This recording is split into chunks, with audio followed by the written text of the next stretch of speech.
Good morning friends, प्यारे बच्चों, अस्सलाम वालेकुम। मैं मोहम्मद मुजीबुद्दीन आप तमाम का इस वीडियो लेसन में खैर मकदम करता हूँ। आप तमाम का हमारे एकेडमी में खैर मकदम है। आज हम 10th class subject mathematics chapter statistics की exercise number 14.2 question number 1 to 5 के बारे में बात करेंगे इंशाल्लाह। तमाम बच्चों से ये रिक्वेस्ट है कि इस वीडियो लेसन के अंदर मौजूद तमाम नोट्स को अपनी फेयर नोट में लिखें और अपने एग्जाम की तैयारी करें। और साथ साथ तमाम व्यूवर्स से ये रिक्वेस्ट है कि इस चैनल को सब्सक्राइब करें, लाइक करें, शेयर करें और अपने दोस्तों में इस वीडियो लेसन को ज़्यादा से ज़्यादा शेयर करने की कोशिश करें। शुक्रिया, जज़ाकल्लाह। प्यारे बच्चों, इस एक्सरसाइज के अंदर हम बात करेंगे मोड के बारे में। तो चलिए मोड क्या है देखते हैं। A mode is defined as the value that has a higher frequency in a given set of values. It is the value that appears the most number of times. Example, in the given set of data 2, 4, 5, 5, 6, 7, 1, the mode of the data set is 5 since it has appeared in the set twice.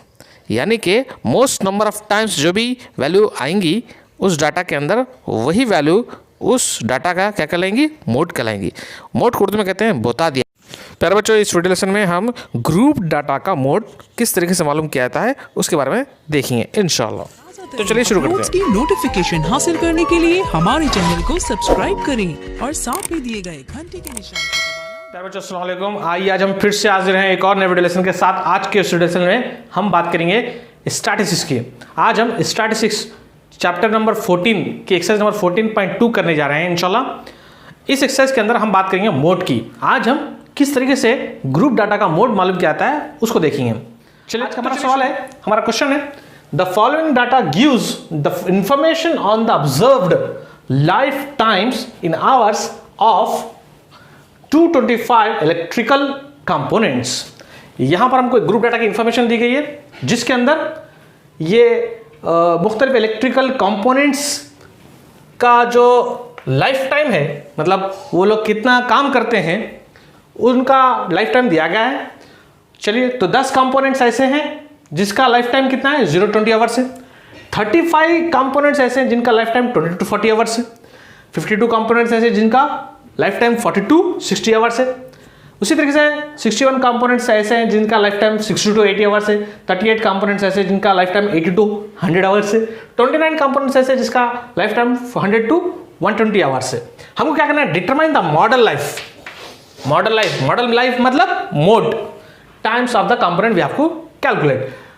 Determine the modal life times of the component मतलब हमको क्या करना है, mode मालूम करना है। Modal life मतलब mode. तो चलिए मोड किस तरीके से मालूम करते हैं। सबसे पहले जो हमको ग्रुप डाटा दिया गया है वो हॉरिजॉन्टल शेप में दिया गया, यानी कि रोज के शेप में दिया गया। सबसे पहले हम उनको कॉलम में शेप में कन्वर्ट कर लेते हैं। फर्स्ट रो को फर्स्ट कॉलम बना देंगे, सेकंड रो को सेकंड कॉलम बना देंगे। उसके बाद हमको क्या करना है, ये जो सेकंड कॉलम होता है जिसको हम फ्रीक्वेंसी कॉलम कहते हैं, फ्रीक्वेंसी कॉलम, इस फ्रीक्वेंसी कॉलम के अंदर हाईएस्ट फ्रीक्वेंसी की वैल्यू किसकी है, हाईएस्ट फ्रीक्वेंसी कौन है उसको आइडेंटिफाई करेंगे। चलिए, इसके अंदर हाईएस्ट फ्रीक्वेंसी की वैल्यू क्या है या हाईएस्ट फ्रीक्वेंसी कौन है, 10, 35, 52, 61, 38, 29, इसमें हाईएस्ट कौन है, यस 61 है। चलिए, इसको कहते हैं, ये जो हाईएस्ट फ्रीक्वेंसी होती है इसकी करस्पॉन्डिंग जो क्लास होती है इसको कहते हैं मॉडल क्लास। आई बात समझ में। तो सबसे पहले हमको क्या करना होता है, मोड मालूम करने के लिए सबसे पहला काम जो हमको करना होता है वो काम होता है मॉडल क्लास का सिलेक्शन। ये तमाम क्लासेस में हमको कितने क्लासेस दिए गए, 1, 2, 3, 4, 5, 6 क्लासेस दिए गए। इन तमाम क्लासेस में सबसे पहले हमको मॉडल क्लास सिलेक्ट करना पड़ता है। मॉडल क्लास किसको बोलते हैं, मॉडल क्लास वो क्लास होती है जिसके अंदर सबसे हाईएस्ट फ्रीक्वेंसी एग्जिस्ट करती है या पाई जाती है, मौजूद होती है। यहां पर देखिए कौन सी फ्रीक्वेंसी ऐसी है जो हाईएस्ट है, 61 है। इसकी करस्पॉन्डिंग क्लास को हम क्या कहेंगे, मॉडल क्लास कहेंगे। आई बात समझ में। चलिए, तो मॉडल क्लास आ गई हमको 60 to 80। मॉडल क्लास की जो फ्रीक्वेंसी होती है वो कौन है, 61 है। इसको कहते हैं, इसको हम F1 से डिनोट करते हैं। इसकी प्रीसीडिंग फ्रीक्वेंसी को कहते हैं F0 या F0। इसकी सक्सीडिंग फ्रीक्वेंसी को कहते हैं F2। आई बात समझ में। सबसे पहले हाईएस्ट फ्रीक्वेंसी को डिसाइड करना, उसकी मदद से मॉडल क्लास सिलेक्शन कर लेना। मॉडल क्लास सिलेक्शन के बाद इसकी फ्रीक्वेंसी को F1 बोलते हैं, यानी कि फ्रीक्वेंसी ऑफ मॉडल क्लास बोलते हैं। इसकी प्रीसीडिंग फ्रीक्वेंसी को F0 बोलते हैं। इसकी सक्सीडिंग फ्रीक्वेंसी को F2 बोलते हैं। F0, F1, F2, पहले हाईएस्ट, उसके बाद हाईएस्ट की मदद से F0, उसके बाद F2। मैं उम्मीद करता हूँ कि आपको बात समझ में आई होगी। उसके बाद क्या करना, लोअर बाउंड्री। लोअर बाउंड्री कैसे मालूम करना, ये मॉडल क्लास की जो लोअर लिमिट है और इसकी प्रीसीडिंग क्लास की जो अपर लिमिट है, इन दोनों का एवरेज लेना, उसकी मदद से आप एल लेकर आना। ये लोअर लिमिट में ये प्रीसीडिंग क्लास की अपर लिमिट ऐड करके रिजल्ट को 2 से डिवाइड करेंगे तो आपको एल आता। तो चलिए हम पूरे वैल्यूज को फिलअप करते हैं। सबसे पहले सिंस द मैक्सिमम फ्रीक्वेंसी कौन है, हाईएस्ट फ्रीक्वेंसी कौन है, मैक्सिमम फ्रीक्वेंसी 61 है, 61 लिख दिए। Highest frequency is nothing but maximum frequency. चलिए मॉडल क्लास कौन है, मॉडल क्लास 6280 है। चलिए मॉडल क्लास आ गया 6280।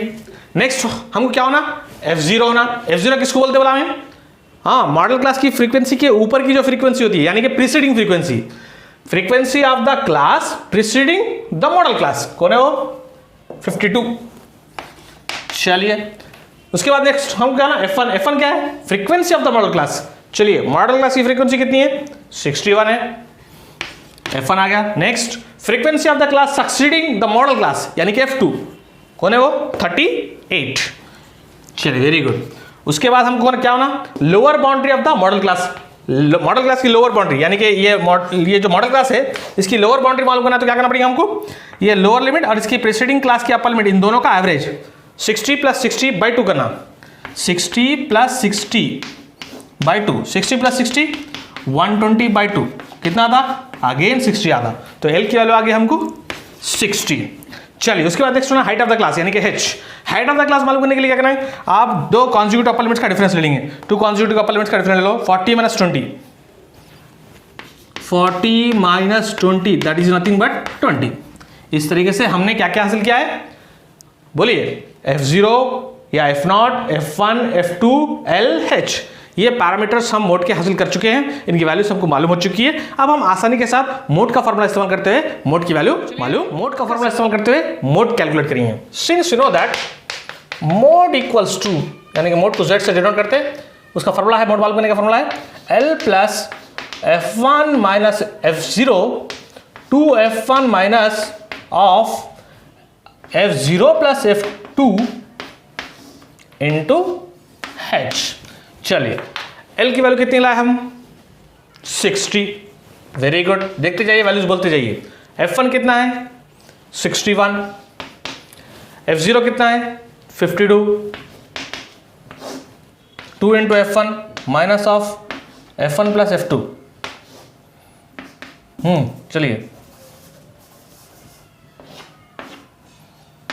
चलिए ये ब्रैकेट इसकी है, F1 की है। F1 की वैल्यू कितनी है, 61 है।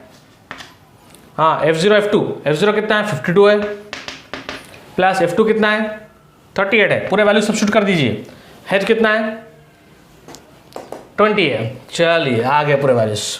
अब थोड़ा सिंप्लीफाई कर लेते हैं। 60 + 61 - 52 is how much, 61 - 52 is 9। Very good. चलिए बाय 2 1 ज़ा 2, 6 2 ज़ा 12, 122 माइनस 52 + 38, 8 + 2 10, कैरी 1, 3 + 1 4 + 5 9, 90 इंटू ये कितना है, 20। चलिए थोड़ा और सिंप्लीफाई कर लेते हैं। 60 प्लस ये 9 as it is by 122 minus 90, 2 minus 0 2 as it is, 2 minus 0 2, 12 plus 9 is how much, 3 into 20। चलिए थोड़ा सिंप्लीफाई कर लेते हैं।